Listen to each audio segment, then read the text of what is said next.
Moscow is awash with red flags, St. George's ribbons and other Second World War related symbols. It's Victory Day in Russia and some other former Soviet nations. The stage is set for the annual parade on the Red Square to commemorate how more than 78 years ago the Nazis surrendered to the Allied forces. With the signing of the instrument of surrender, the Russian military holds a parade at Moscow's Red Square and in other cities to mark the event. 27 million Soviet soldiers died in the war. Citizens died in the war. That's the greatest for any country.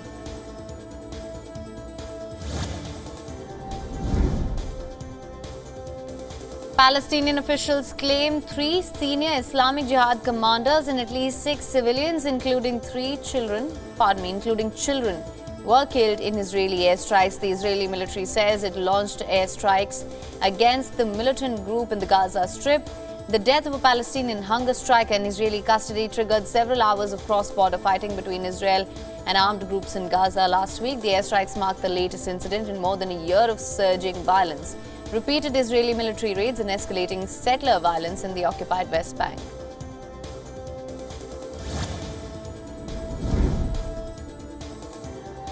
The Israeli foreign minister is on a 3-day India visit. Eli Cohen will meet his Indian counterpart S. Shankar at around noon today. Recently, Israel's India envoy said that the cooperation between the two nations is based on deep trust. India and Israel established full diplomatic relations in 1992. Since then, the bilateral relations between the two countries, it has blossomed at the economic, agricultural and political levels.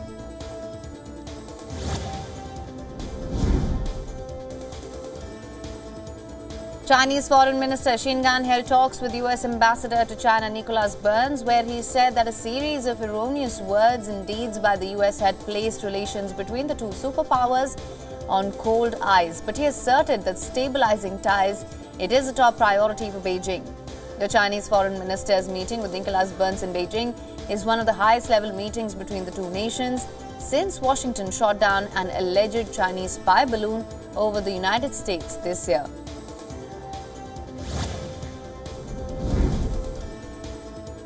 China has urged the US-led NATO to reflect on its past crimes and stop stoking regional tensions and cease creating division and turmoil. The Chinese Foreign Ministry spokesperson Wang Wenbin made the statement at a press conference in Beijing while speaking on the 24th anniversary of the killing of 3 Chinese journalists in 1999 North Atlantic Treaty Organization aggression on the Federal Republic of Yugoslavia.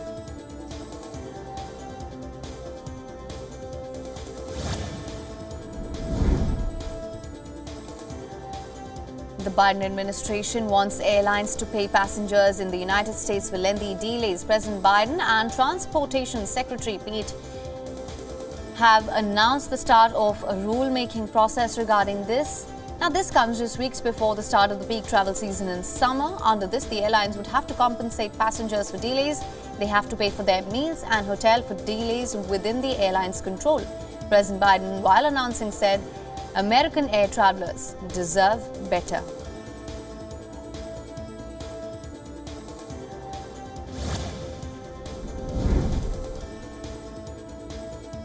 Ahead of its Victory Day parade, Russia has launched its biggest swarm of drone attacks on Ukraine. Kiev's mayor said that Russia had fired 60 Iranian-made kamikaze drones at Ukrainian targets, including 36 in the capital itself. The mayor further said that all those fired at Kiev had been shot down, but the debris hit the apartments and other buildings in Ukraine, which injured at least 5 people. Ukrainian officials say that this is the most massive drone attack by Russia on Kiev. The assault is part of a renewed Russian air campaign, which was unleashed 10 days ago.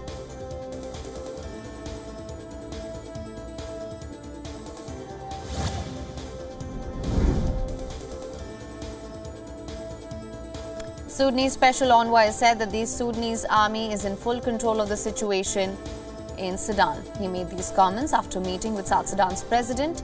His talks with President Kiir were aimed at fostering a lasting ceasefire and to grant safe passage to humanitarian support, as well as provide an escape corridor for fleeing civilians. The Sudanese special envoy also added that the only reason why the Sudanese army has not squashed the paramilitary's rebellion is because they have infiltrated hospitals and civilian quarters and they do not want to endanger them.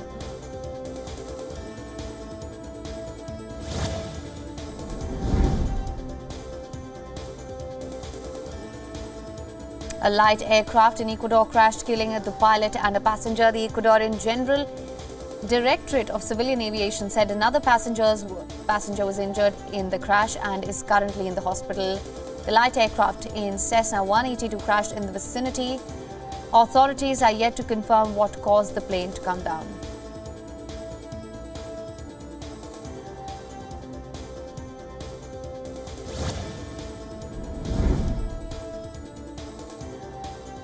Swedish and British Marines conducted joint military drills in an island in the Stockholm archipelago. These joint military drills are the largest Sweden has undertaken in almost 3 decades. The month-long exercise, called the Aurora 23, has brought together more than 26,000 troops across all branches of the military, and 14 other countries are also taking part. Aurora 23 takes place as Sweden seeks to become a full-fledged member of the NATO military alliance. Sweden applied to join NATO in May 2022 following the Russian invasion of Ukraine.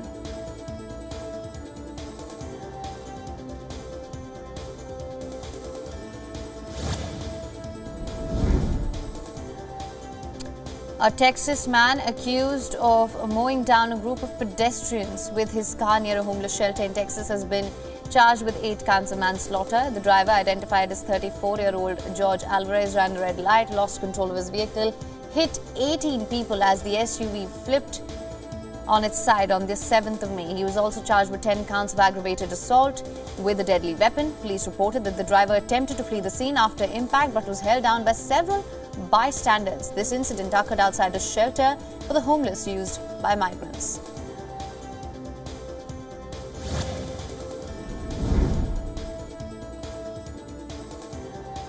Vietnam is clamping down on social media websites. The country is ready to make identity verification mandatory for all users. This new policy will apply to platforms both local and foreign. The state is claiming that these radical changes to social media policies in the country is being done to tackle online scams. The legislation, being called the Telecommunications Law Amendment, is all set to be rolled out by the end of the year.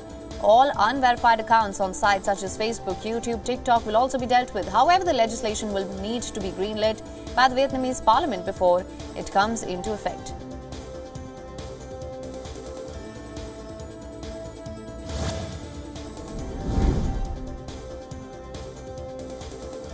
Tens of thousands of Serbians rallied in Belgrade demanding better security and a ban on violent content on TV and the resignation of key ministers. Days after 2 separate mass shootings in Serbia, protesters and opposition supporters demanded a shutdown of TV stations and tabloid newspapers. They accused of promoting violent and vulgar content. Demonstrators also demanded an emergency parliamentary session and a debate about the overall security situation. Serbia's police has launched a 1-month amnesty period for surrendering illegal weapons, with more than 1,500 weapons being surrendered on the first day itself.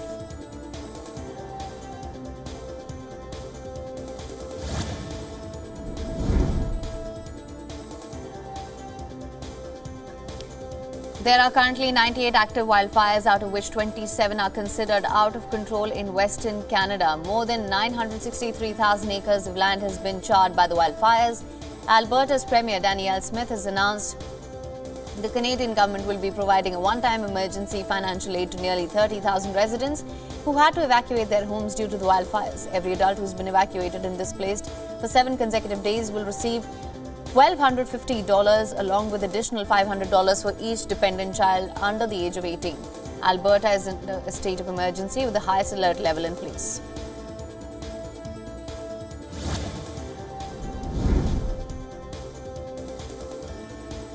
Over 54,000 hectares of land is engulfed in flames in Russia's Ural mountain region.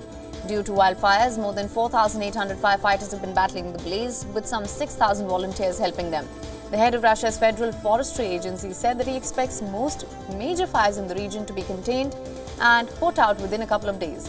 In the neighboring region, the fires have already destroyed more than 300 residential houses and 3,900 other buildings. In recent years, Russia has experienced especially widespread forest fires, which experts blame on unusually dry summers and high temperatures.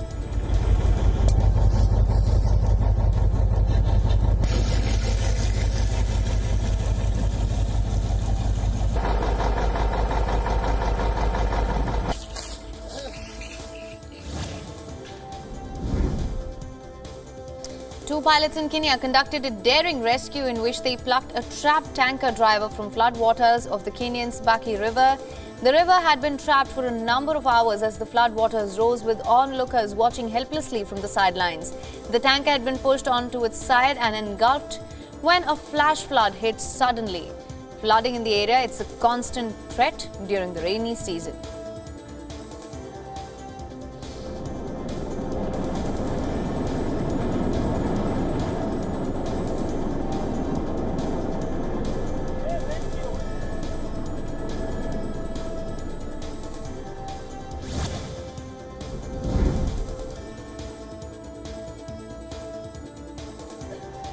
Floods in Eastern Democratic Republic of Congo have killed more than 400 people in the country's deadliest disasters, and efforts are underway to recover bodies after 8,800 others have also been impacted as floods swept away homes and schools and cut off roads. Many day survivors were mourning multiple family members killed in the flash floods that swept away entire homes and buried the villages.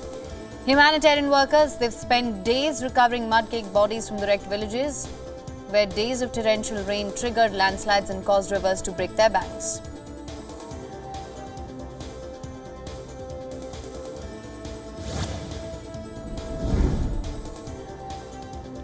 A cold snap has covered parts of Bolivia under a sheet of snow. A fierce cold snap swept La Paz and El Alto following a heavy hailstorm. According to La Paz's Secretary of Risk Management, the city was hit with a month's worth of rain in the span of a day. According to meteorologists, the wet weather is expected to continue through June. Temperatures are dipping to below 0 degrees Celsius in areas like El Alto, Potosi and Oruro. The heavy snowfall has prompted the authorities to issue an orange alert amid fears of flooding from overflowing rivers.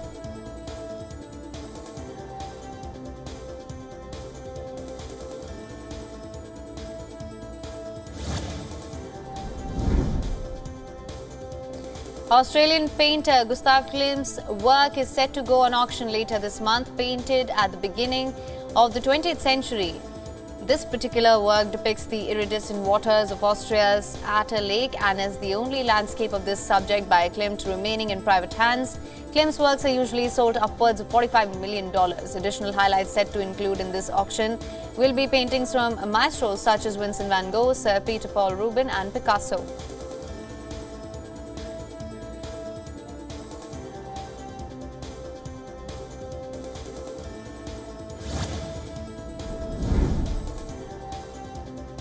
The Buckingham Palace has released the first official portrait of King Charles following his coronation at Westminster Abbey on the 6th of May. King Charles is pictured in full regalia in the throne room at Buckingham Palace, where the imperial state crown is holding the sovereign's orb and scepter with the cross. Britain's King Charles also released a statement along with his portrait, thanking everyone involved during the coronation festivities.